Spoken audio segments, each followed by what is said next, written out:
오늘은 갈라디아서 강해 복음이 답하다 그 14번째 시간이고요. 사랑하는 사이라는 제목으로 하나님의 말씀 함께 나누도록 하겠습니다.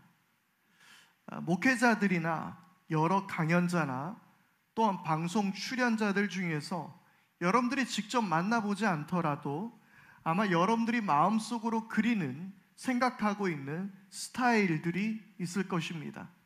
그리고 그런 마음을 가지고 그 사람의 설교나 글, 강연 등을 보게 되면 어느 정도 우리는 선입견을 가지고 그들을 대하게 됩니다. 얼마 전 있었던 몇몇의 유명한 사건들이 있었습니다. 이 사회를 떠들썩하게 만드는 사건들이 있었습니다.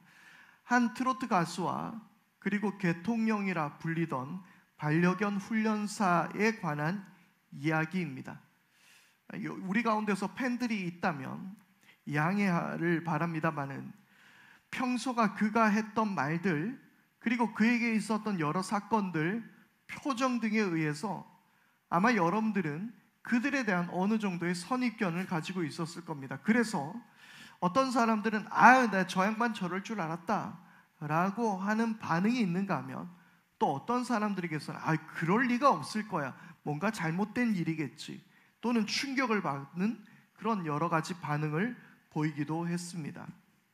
이처럼 글을 읽을 때, 또 특히 성경을 읽을 때나 설교를 들을 때 그것을 전하는 사람을 우리가 어떻게 생각하는가, 머릿속에 어떻게 그리고 있느냐에 따라서 선입견을 가지고 우리는 그 모든 것들을 대하게 됩니다. 그러면 먼저 이 갈라디아서의 저자인 사도 바울이 여러분에게는 어떤 사람 같습니까? 한번 머릿속으로 그려보시는 사도 바울의 모습은 어떻습니까? 아마도 꼬장꼬장한 학자 같고 약간은 고지식한 부분도 있는 사람처럼 느껴지지는 않으십니까? 뭔가 상담을 하면 그랬어요 이런 식으로 반응하기보다 일단 성경책부터 펴들고 그건요 이 몇 장 몇 장을 찾아보시면 됩니다, 이렇게 이야기를 하면서 우리에게 우리의 이야기를 들어주지 않을까 하는 것처럼 느껴지기도 합니다. 저만 그렇게 느끼는 겁니까? 아마 여러분들은 이 학자 같은 그 사도 바울의 모습을 그릴 수 있을 것 같습니다. 그도 그럴 것이 이 갈라디아서만 해도 이 바울의 모습은 전투적인 바울처럼 느껴집니다. 왠지 베드로 같은 분은 금방 친해질 수 있을 것 같다가도 바울을 생각하면 가까이 하기엔 좀 힘든 사람처럼 느껴지기도 합니다. 이제껏 갈라디아 교회 사람들에게 바울은 어리석다라는 표현까지 쓰면서 거칠게 그들을 몰아붙였습니다. 하지만 한편으로 이해되는 부분이 있다면 그만큼 중요하고 시급한 문제이기 때문에 그랬던 것으로 보입니다. 그런데 오늘의 말씀을 우리가 보게 되면은요, 바울이 갈라디아 교인들을, 그들을 어떻게 대했는지 알 수 있습니다. 또한 바울과 갈라디아 교인들이 얼마나 많은 사랑으로 서로를 대했는지도 오늘의 말씀을 통해서 알 수 있습니다. 오늘 말씀을 통해서 우리는 바울이 얼마나 사랑이 많은 따뜻한 사람인지를 알게 될 것입니다. 그리고 그런 마음으로 다시금 갈라디아서의 말씀을 살펴보는 것도 좋을 것 같습니다. 때로는 틀어진 관계를 회복할 때도 서로에 대한 좋은 추억들이 큰 도움이 되기도 합니다. 서로 공유하고 있는 기억은 모두에게 큰 힘이 됩니다. 특히 아름다운 사랑의 기억이나 재미있었던 기억들은 서먹해져 있는 사이를 다시 회복할 수 있게 해주곤 합니다.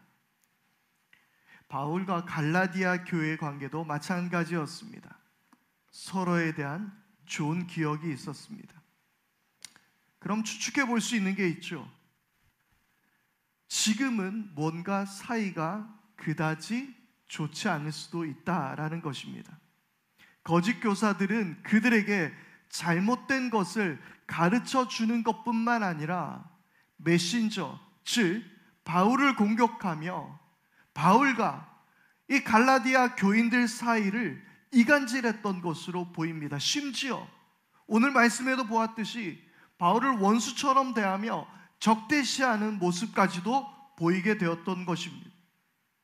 우리는 또한 그 근거를 지난 바울의 사도 직분을 변호하는 그 말씀 통해서도 바울이 이 갈라디아 교인들 그리고 거짓 교사들에게 얼마나 많은 공격을 받고 있었는지도 우리는 알 수가 있습니다.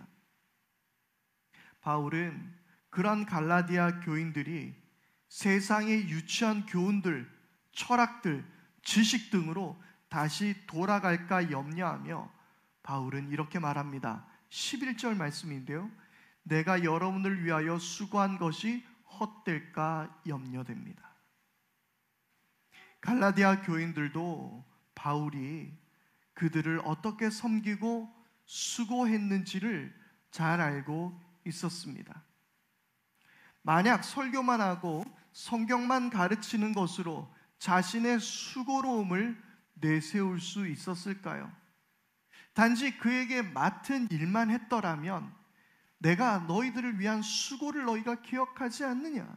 이 수고가 다 헛될 것 같다라고 그렇게 이야기할 수 없었을 겁니다. 저는 최소한 편지에 이렇게 쓰려면 갈라디아 교인들 한 명 한 명과의 공통된 추억 그리고 수고로움들이 있어야 아마도 이렇게 말할 수 있었지 않겠습니까? 일전에 저희 어머니 교회의 담임 목사님이셨던 김은성 목사님이 영락교회로 임지를 옮겨갔을 때의 이야기였습니다.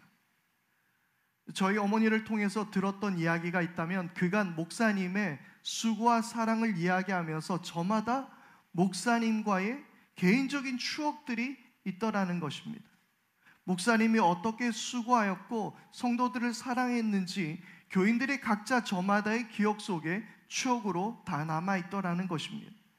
작은 교회도 아닌데 교인들 저마다의 추억이 있다는 것은 그만큼 목사님의 수고가 그 교회 가운데 함께 했던 것임을 말해주고 있습니다. 바울 역시 그랬던 것이 아니었을까 생각해 보게 됩니다. 그리고 바울은 이렇게 말합니다.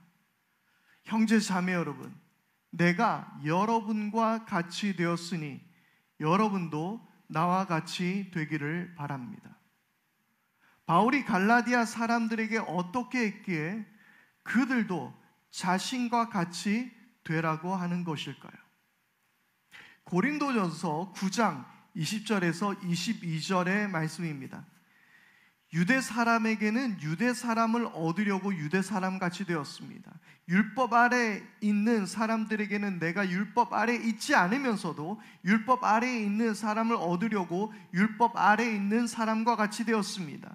율법이 없이 사는 사람들에게는 내가 하나님의 율법 없이 사는 사람이 아니라 그리스도의 율법 안에서 사는 사람이지만 율법이 없이 사는 사람을 얻으려고 율법 없이 사는 사람같이 되었습니다. 믿음이 약한 사람들에게는 약한 사람을 얻으려고 약한 사람이 되었습니다. 나는 모든 종류의 사람에게 모든 것이 다 되었습니다.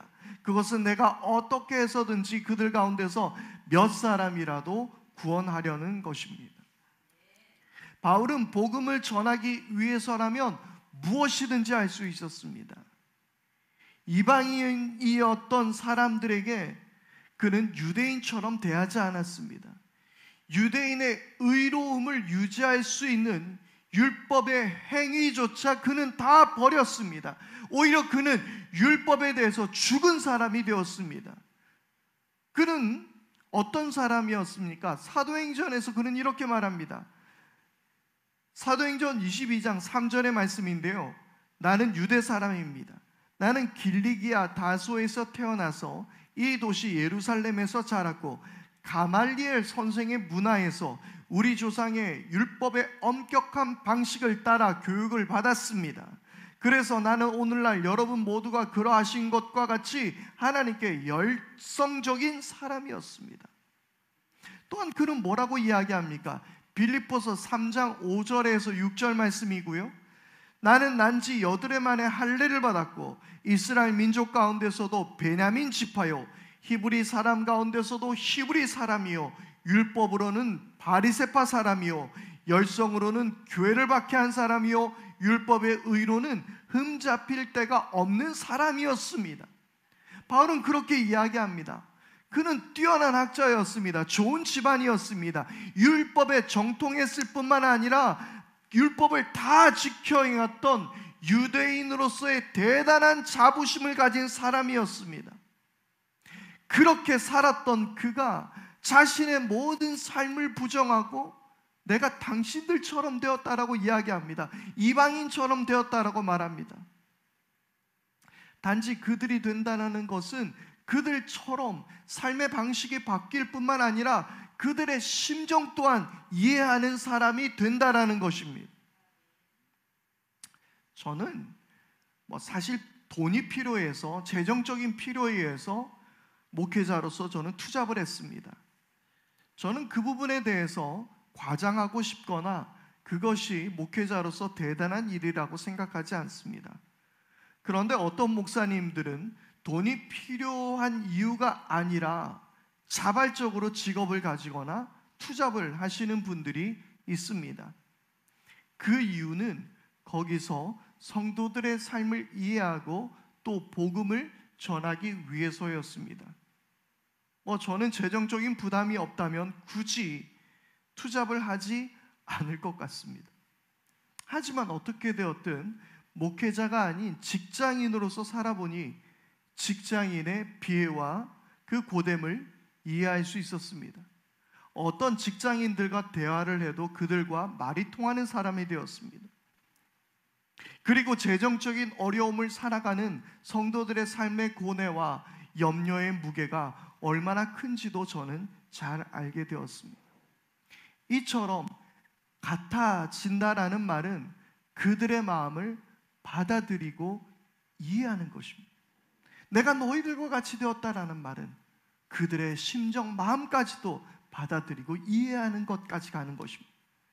그래서 우리와 같아진 예수님도 우리의 연약함을 아시는 분이라고 그렇게 우리는 말할 수 있는 것입니다.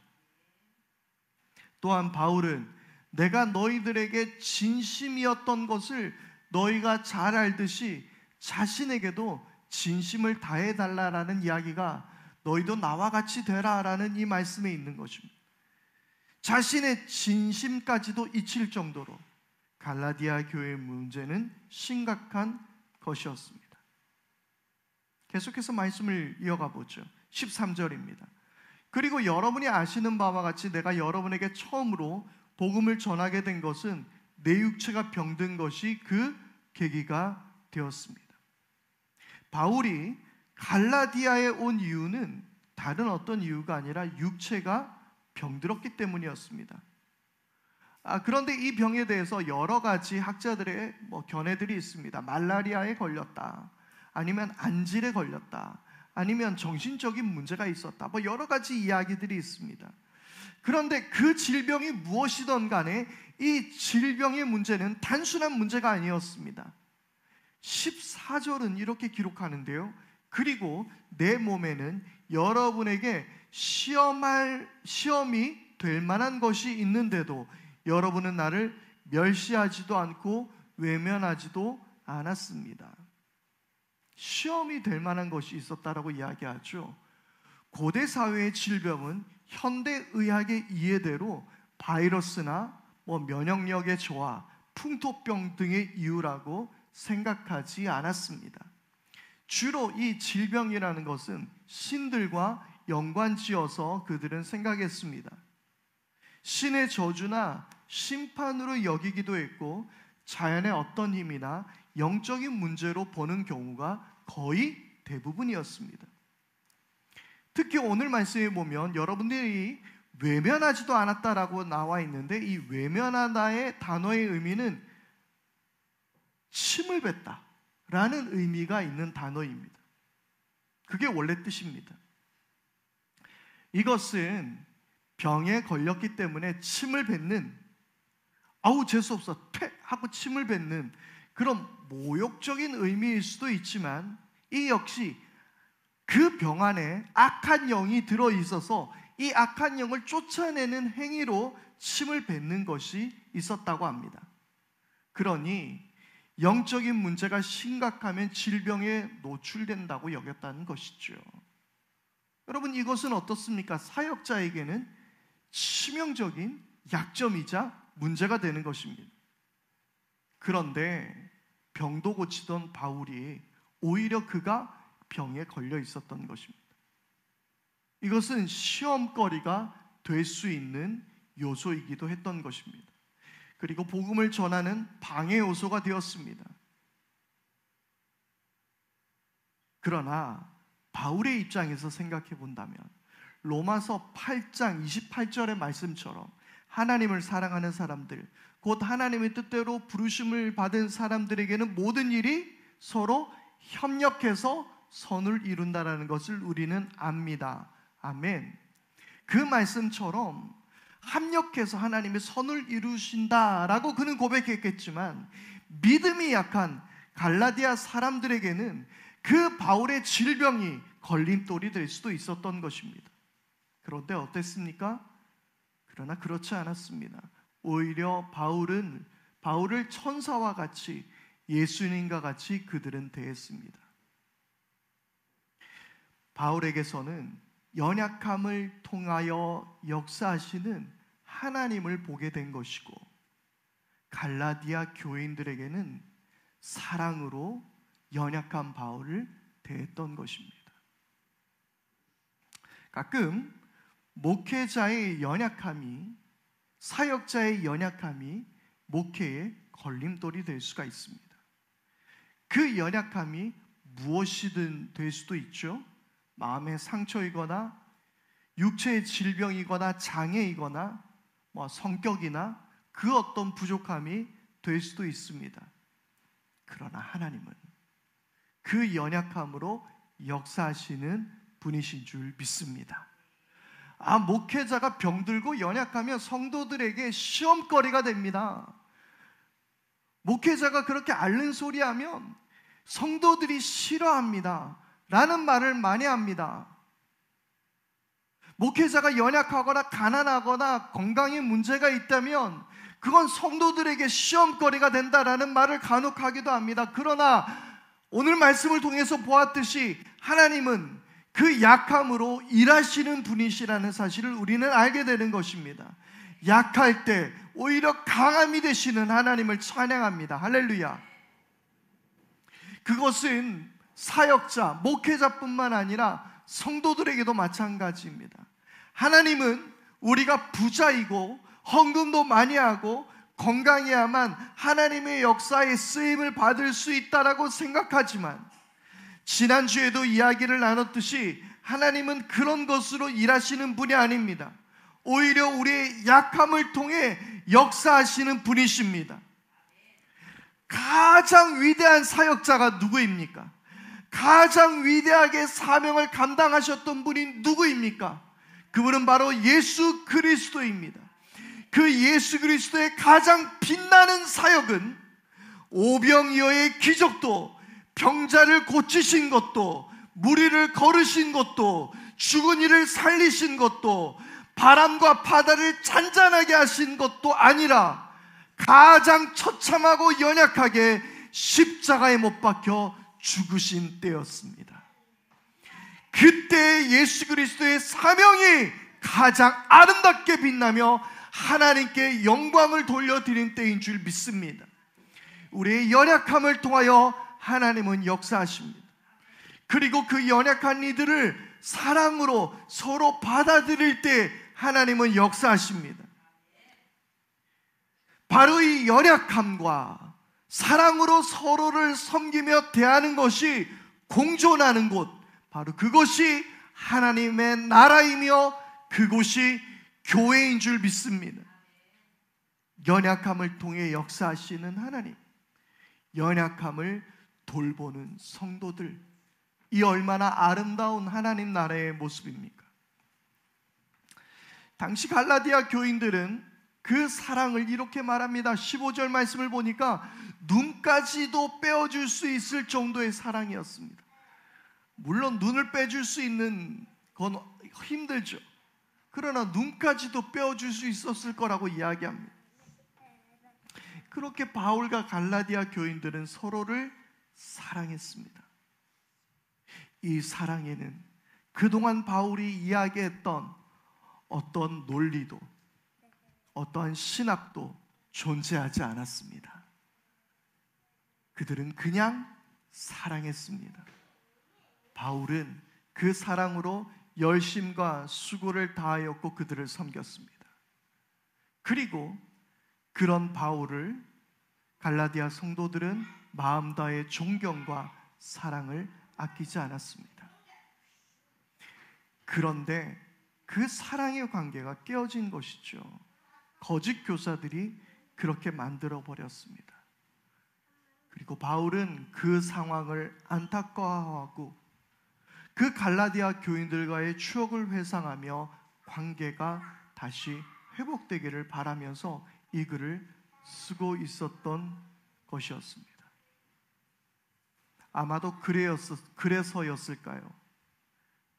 서로의 아름다운 과거를 회상했기 때문이었을까요? 바울의 어조가 바뀝니다. 처음에는 이 어리석은 갈라디아인들아, 이 멍청한 갈라디아인들아 라고 이해 안 되는 인간들아 하고 이렇게 계속 강압적이고 탓하던 말이 이렇게 바뀝니다. 19절 말씀입니다. 나의 자녀 여러분, 나는 여러분 속에 그리스도의 형상이 이루어지기까지 다시 해산의 고통을 겪습니다. 아멘. 갈라디아 교인들, 이 멍청한 갈라디아 교인들아라고 이야기했던 바울은 어느새 그들을 향해서 나의 자녀라고 이야기하고 있습니다. 그리고 그는 갈라디아 교인들이 그리스도의 형상이 이루어지기까지 해산의 고통을 겪을 것이라고 말합니다. 자식을 길러본 적도 없는 바울이 어머니의 심장으로, 어머니의 마음으로 그들을 향해 격려하고 있습니다. 지금이야 병원에서 다들 아이를 낳고 있지만 당시에는 집에서 대부분 아이를 낳지 않겠습니까? 그래서 어느 누구든지 산모가 얼만큼의 고통을 겪게 되는지 잘 알고 있었을 것 같습니다. 그 고통이 얼마나 큰지 알면서도 바울은 그 마음의 고통을 가지고, 그 아픔을 가지고 너희들이 그리스도의 형상을 얻게 될 때까지 내가 애쓰겠다라고 말하고 있는 것입니다. 나의 자녀라고 이야기하는 것입니다. 그러면 여러분, 우리의 교회는 어떠해야 합니까? 이 복음을 가지고 있는 우리 교회의 모습은 어떠합니까? 우리는 서로 사랑하는 사이이어야만 하는 것입니다. 저는요, 오늘 이 설교를 말하면서 좀 부끄럽기도 합니다. 왜냐하면 그런 거죠. 저희 딸에게 아빠 말 들어야, 아빠 말이 다 맞고 아빠 말을 들어야 좋은 사람이 돼 라고 말하는 건 씨알도 안 먹힙니다. 그런데 다른 사람이 그렇게 이야기해 주면 진짜 그런가? 라는 생각을 가질 수도 있습니다. 오늘 목회자인 저가, 사역자인 제가 여러분들에게 목회자를 존경하라고 이야기하는 것은 좀 부끄러운 이야기이기도 합니다. 그러나 저는 오늘 이 말씀이 성경에 기록된 말씀이기에 오늘 여러분들과 이 담대하게 이야기를 나눌 수 있는 것입니다. 여러분, 다시 한번 말씀드리지만 저는 여러분에게서 존경을 받아야 합니다. 동시에 사랑으로 여러분들을 섬겨야 합니다. 네, 한 분 아멘 하셔서 존경을 받는다. 그것은 목회자에게도 또한 여러분 모두에게도 마찬가지입니다. 존 브라운이라는 사람이 말하기를 목사가 성도들을 사랑하고 성도들이 하나님 말씀 때문에 그들의 목사를 사랑할 때 그 교회는 복이 있도다라고 말을 했습니다. 바로 오늘 이 갈라디아 교인들의 이야기와 같죠. 또한 존 칼빈이 이렇게 말합니다. 목사는 존경받는 것으로는 충분하지 않다. 존경과 사랑, 이 둘이 필요하다. 그렇지 않으면 그들의 가르침은 달콤한 맛을 가지지 못할 것이기 때문이다 라고 했습니다. 여러분, 사랑 안에서 달콤한 메시지가 오갈 수 있지 않겠습니까? 당시에 존 칼빈의 당시에는 모든 성직자들은 사람들의 존경의 대상이 될 수는 있었을 겁니다. 사람들이 저마다 우러러 보았을 겁니다. 물론 지금은 그렇지 않습니다만은 아마 그 시대 사회에서는 목회자, 성직자는 당연히 사람들의 존경과 권위 속에 있었습니다. 그런데 칼빈은 더 나갑니다. 그것만으로는 부족하다라는 이야기예요. 사랑이 필요하다. 사랑을 받아야 한다라고 이야기하고 있습니다. 이 사랑 안에서만 달콤한 메시지가 전해질 수 있기 때문입니다. 서로 비난하고 나무라기만 한다면 제 설교가 결코 여러분들에게는 달콤한 메시지로 다가갈 수 없을 겁니다. 그것은 사랑하는 여러분에게도 마찬가지고 사랑을 받는 저에게도 마찬가지입니다. 이건 모두에게 이익이 될 수 없는 것입니다. 우리는 그래서 서로 사랑하는 사이이어야 합니다. 물론 저희 교회가, 우리 교회가 다른 교회보다 더 훌륭하고 예배가 더 은혜롭고 제가 더 훌륭한 목사이기 때문에 저는 사랑받을 만한 가치가 있습니다, 존경받을 가치가 있습니다 라고 말하는 것이 아닙니다. 오히려 죄인이며 부족하기에, 연약하기에 갈라디아 교인들이 바울을 사랑하였듯 저 역시 여러분들의 사랑이 필요한 것입니다. 오늘은 삼위일체 주일입니다. 삼위일체이신 하나님, 그분이 삼위일체일 수밖에 없었던 이유는 하나님이 사랑의 하나님이었기 때문입니다. 늘 말씀드렸다시피 사랑이라는 것은 혼자 할 수 있는 것이 아닙니다. 하나님이 사랑이시다. 이 세상을 창조하시기 이전에도 하나님은 사랑이셨는 줄 믿습니다. 그분이 사랑이 될 수 있었던 이유는 성부, 성자, 성령, 그분들이 서로 사랑하는 사이였기 때문이었습니다. 그렇게 하나님 나라는 그분들의 사랑 안에서 세워졌습니다. 그리고 교회는, 이 하나님 나라는 삼위일체이신 하나님의 사역대로 우리 역시 온전한 연합과 사랑 안에서 성장하며 이 자리에 세워져 가게 되는 줄 믿습니다. 저는 사랑받고 싶습니다. 그리고 저 역시 여러분들을 마음 다해서 사랑해야 합니다. 그리고 여러분들도 서로 함께 연약함을 가지고 있음에도 서로가 죄인임을 기억하며 우리가 서로를 그리스도를 대하듯 대하며 하나님의 천사를 대하듯 대하는 아름다운 모습이 우리 가운데 있어야 할 줄 믿습니다. 그래야만 이 가운데 하나님의 나라는 아름답게 세워져 가게 될 것입니다. 오늘 우리 말씀을 기억하면서 우리 한번 이 시간 찬양할 때에 하나님께서 우리의 만남을 계획하셨고 우리 함께 그 길을 걸어가야 됨을 우리가 고백하며 이 시간 찬양하며 함께 나가겠습니다. 우리 말씀을 기억하며 함께 찬양합니다.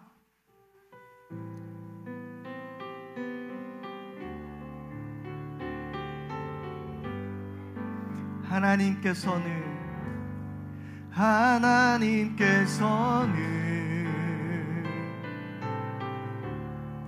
우리의 만남을 계획해 놓으셨네. 우린 하나 되어 어디든 가리라. 주 위에 서라며 무엇이든 하리라. 당신과 함께 우리는 하나 되어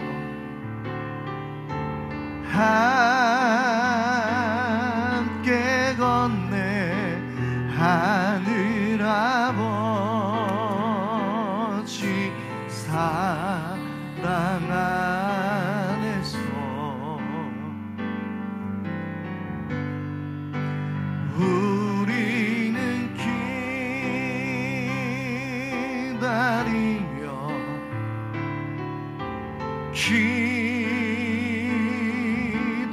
안에 우리의 삶에 사랑 넘치.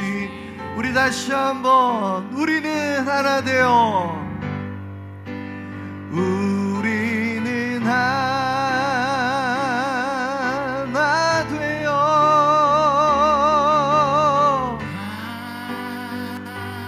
함께 건네 하늘 아버지 사랑 안에서 우리는 기다리며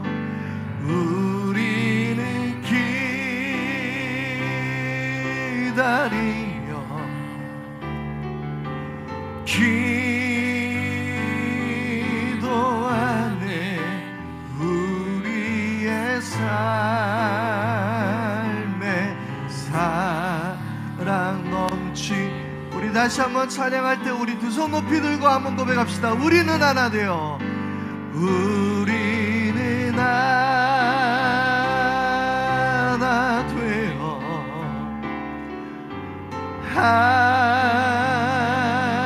함께 건네 하늘 아버지 사랑 안에서 우리는 기다리며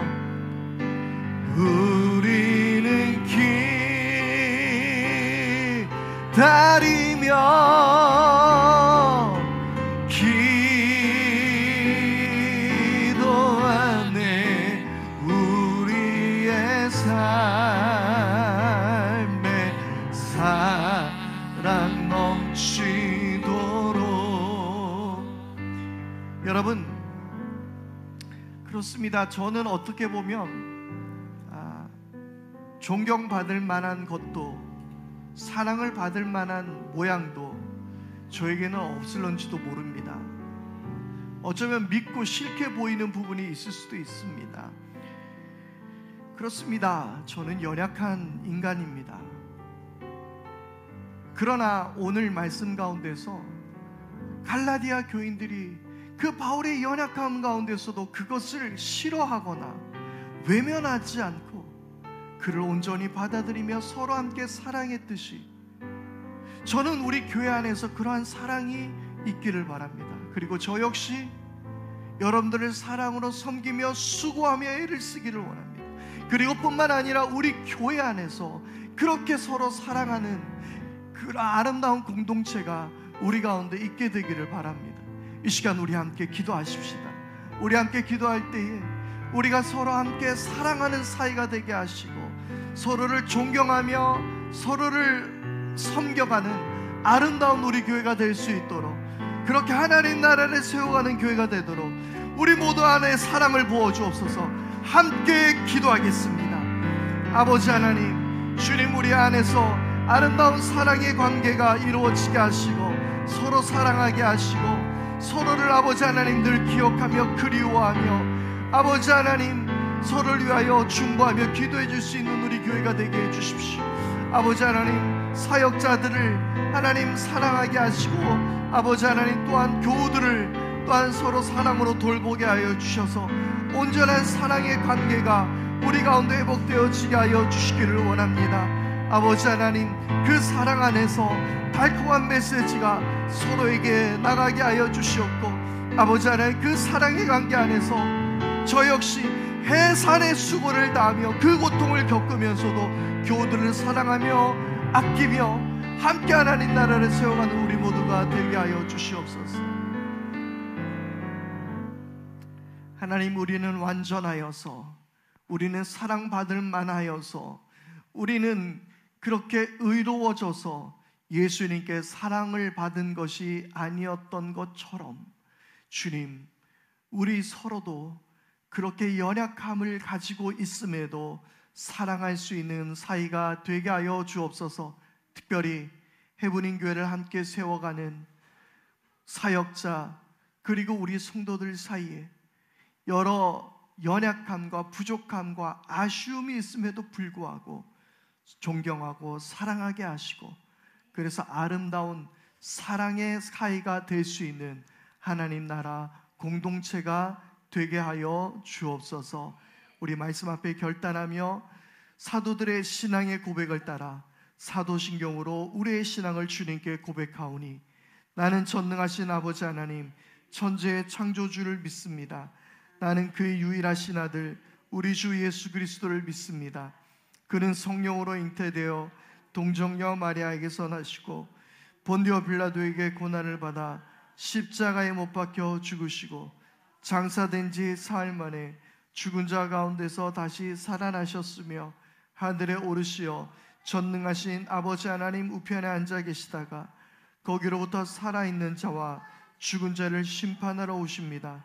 나는 성령을 믿으며 거룩한 공교회와 성도의 교제와 죄를 용서받는 것과 몸의 부활과 영생을 믿습니다. 아멘. 우리 자리에서 일어나서 함께 주님 앞에 봉헌